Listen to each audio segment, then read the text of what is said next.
Visakhapatnam outer harbour లో cruise cum cargo terminal నిర్మాణం పూర్తి చేసుకుని ప్రారంభానికి సిద్ధంగా ఉన్నట్లు కేంద్ర పర్యాటక శాఖ సహాయక మంత్రి అజయ్ భట్ ప్రకటించారు. పర్యాటకుల సౌకర్యార్థం సీ ప్లేన్ సర్వీసులను ప్రారంభించేందుకు సర్వే నిర్వహిస్తున్నట్లు చెప్పారు. రాజ్యసభలో ప్రశ్నోత్తరాల కార్యక్రమంలో వైఎస్ఆర్సీపీ సభ్యులు విజయసాయిరెడ్డి అడిగిన ప్రశ్నలకు ఆయన జవాబునిచ్చారు. విశాఖ పోర్టల్లో ఔటర్ హార్బర్లో క్రూయిజ్ కమ్ కార్గో బెర్త్ నిర్మాణానికి అయ్యే వ్యయంలో కొంతమేర నిధులు సమకూర్చవలసిందిగా పోర్టులు షిప్పింగ్ మంత్రిత్వ శాఖ చేసిన విజ్ఞప్తికి 2018-19లో పర్యాటక మంత్రిత్వ శాఖ ఆమోదం తెలిపిందని మంత్రి వెల్లడించారు. ఈ క్రూయిజ్ టెర్మినల్ను ఏప్రిల్ నాటికే ప్రారంభించాల్సి ఉన్న కోవిడ్ మహమ్మారి కారణంగా నిర్మాణంలో జాప్యం జరిగిందని తెలిపారు. పర్యాటకుల కోసం విశాఖలో సీ ప్లేన్ సర్వీసులను ప్రారంభించేందుకు ప్రతిపాదనకు సంబంధించిన ప్రభుత్వం సర్వే నిర్వహిస్తున్నట్లు అజయ్ భట్ తెలిపారు. First supplementary Shri V Vijayasai Reddy. Sir, the earlier chairman of Visakhapatnam Port Trust is on the record saying that the cruise terminal building and cruise berth would be operational by April 2003. But so far, now we are in the month of July, August, and so far the operations have not been started, and the terminal building is not ready, and it is not ready for inauguration, sir.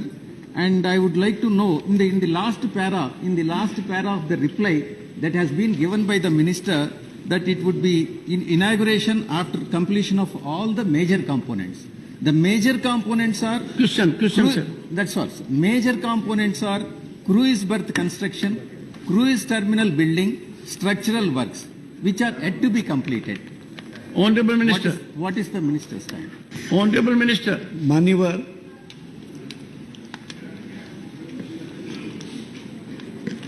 मान्यवर बीच में corona की वजह से थोड़ा सा विलंब जरूर आया है. 21 और 22 में कोरोना की वजह से विलंब के कारण हमको थोड़ी परेशानी, हमको ही नहीं पूरे विश्व में हुई है मान्यवर. और 2020 के मार्च में कोविड का पहला दौर, 21 में दूसरा दौर कोविड-19 का रहा, तो इसमें प्रतिबंध लग गया. और हमने ministry of port, shipping and waterways के अनुरोध पर ही ये पैसा दिया था, और हमने कहा हम इसका वित्त पोषण करेंगे, पैसा देंगे जितना भी पैसा लगेगा. और हमने तो समय पर वीबीटी को 77 करोड़ रुपए जो पूरा उन्होंने बताया था इतने पे ये पूरा पोर्ट बनेगा, उसका आधा यानी कि 38.50 करोड़ रुपए समय पर दे दिया था.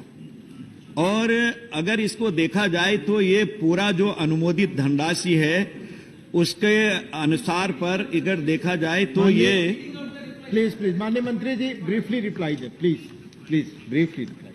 जी सर, संक्षेप में ब्रीफली रिप्लाई दें. सर बिल्कुल तैयार है, बन के तैयार है. ये आपका जो आज प्रश्न है, मैं बहुत ही मान्यवर से ये कहना चाहता हूं माननीय सदस्य जी से कि जिस समय चाहेंगे उस समय हम उसका उद्घाटन करने के लिए तैयार है. लेकिन ये वीवीटी को करना है, हम तो इसमें सहायक हैं, हम पैसा देते हैं. उन्होंने कहा आधा पैसा दे दीजिए, हमने दे दिया है. हमने अभी बैठक में भी आ गया. उन्होंने कहा जिस समय चाहेंगे वो तैयारी इसकी कर रहे हैं. सारी चीजें बनकर आज तैयार हो चुकी हैं. Second supplementary. Sir, my permission is not required for the minister to inaugurate it, sir. It is unreasonable, unwarranted. Second supplementary, yes, sir. Please. Sir, will the minister consider increasing the passenger capacity from present 2,500 to 5,000 and also provide helicopter services and seaplane services like they have provided in Cochin cruise terminal? Thank you. माननीय मंत्री जी उत्तर. मान्यवर हम इसमें that he has to give Vijayasai Reddy. मान्यवर हम इसमें अपने ministry of port, shipping and waterways के एक किस्म से साथी हैं. वो जो भी मांग रहे हैं हम दे रहे हैं. जितने हमारे पोर्ट प्रारंभ हो रहे हैं उस पर भी हम सहायता कर रहे हैं. हम उनको सहायता देते जा रहे हैं. निकट भविष्य में इसका उद्घाटन भी होगा. और सी प्लेन की जहां जहां पर सर्वे चल रही है उसमें आता होगा तो वो भविष्य में देखा जाएगा. और जहां तक आपने कहा है कि क्या क्या आप इसमें करेंगे, किस टाइप से होगा। तो अभी हमारा लगभग अंतर्राष्ट्रीय और घरेलू जितना भी हमारा यहाँ पर पर्यटक है उसने आना प्रारंभ कर दिया है। और बहुत सारे पोर्ट को हम इसको ही नहीं, बहुत सारे पोर्ट को हम सहायता भी कर रहे हैं, पैसा दे रहे हैं जब डिमांड आती है तो। और इतना ही नहीं कि भारत के माननीय प्रधानमंत्री जी ने 13 जनवरी को वाराणसी से राष्ट्रीय जलमार्ग 2 गंगा नदी पर बांग्लादेश होते हुए डिब्रूगढ़ राष्ट्रीय जलमार्ग 2 ब्रह्मपुत्र नदी तक विश्व के सर्वाधिक लंबे रिवर क्रूज को हरी झंडी दिखाई, जो लगभग 32 किलोमीटर के जलमार्ग को पूरा करते हुए बांग्लादेश होते हुए सफलता से डिब्रूगढ़ में पहुंच गया है।